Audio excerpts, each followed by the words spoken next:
Note cards. Audience. Yep.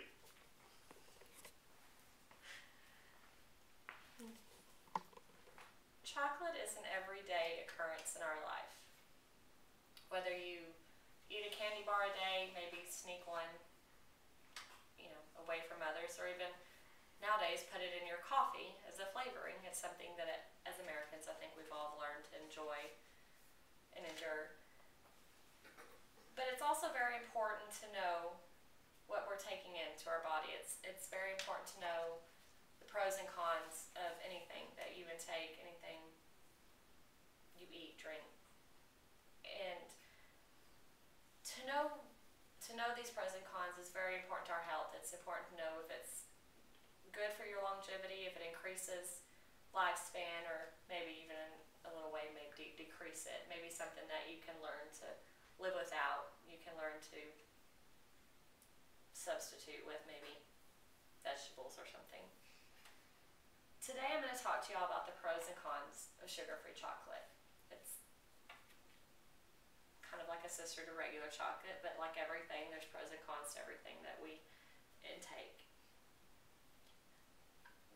The first thing I'm going to talk to you about is the pros. I think one of the major pros of sugar-free chocolate is for diabetics. It's something that gives them more options. It's something that they can participate in with the rest of us. Diabetes is something that really limits people on all kinds of food intakes, and for them to have the one indulgence, the one thing that a lot of us take for granted, is a very good pro for this.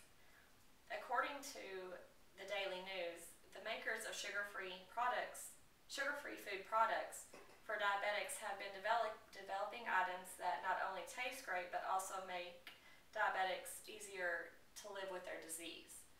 It's something that, like I said, they're not so limited on what they can have and what they can't have. Another pro for sugar-free chocolate is for, diets. It's people watching their weight, it's their carbs. It's not so unhealthy for them to eat a sugar-free Snickers versus a real one. The calories are lower.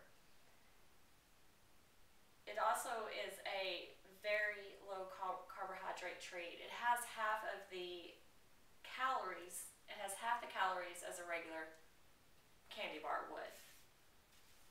But of course, with the pros, we always have cons. We always have the negatives. One of them that we have to look at is if it's physically worth it. There's very many side effects to eating anything sugar-free, anything with a sugar substitute versus real sugar. One of the side effects is people seem to eat more of them because of the lower calorie rate or carbohydrate rate. They think they can eat more. Well, when they're doing that, they're kind of making the purpose non-existent. A very big side effect of it is bloating. It's diarrhea. It's something that the body kind of rejects, that substitute. It's not always pleasing. Another bad side effect is it leads to more cravings. It leads to having this candy bar, maybe, even though it's sugar-free, can lead to having other kinds of sweets. Maybe that's cakes. It's kind of like a gateway drug almost to sugar. It's something that can lead people to thinking that they want more of actual sugar. Bodily harm is another thing that's shown to be a very big negative. Experts suggest that over a period of time, substitutes can damage your body in various ways. This is coming from PR News. Some substitutes can also cause cancer, which I think that nowadays there's a lot of things that say can cause cancer, but they're showing that any sugar substitutes is a very high risk of cancer. In today's world, I think that we completely focus on the negative of things. And I think it's done not only in chocolate, but it's done in everything, every product that we have evolved in. And I think that this is a good example of, with everything, there's pros, there's cons, there's goods, there's bads. So maybe knowing what is good in proportions isn't always bad. It's something that can, if we know the awareness, we can still love it, but not harm us.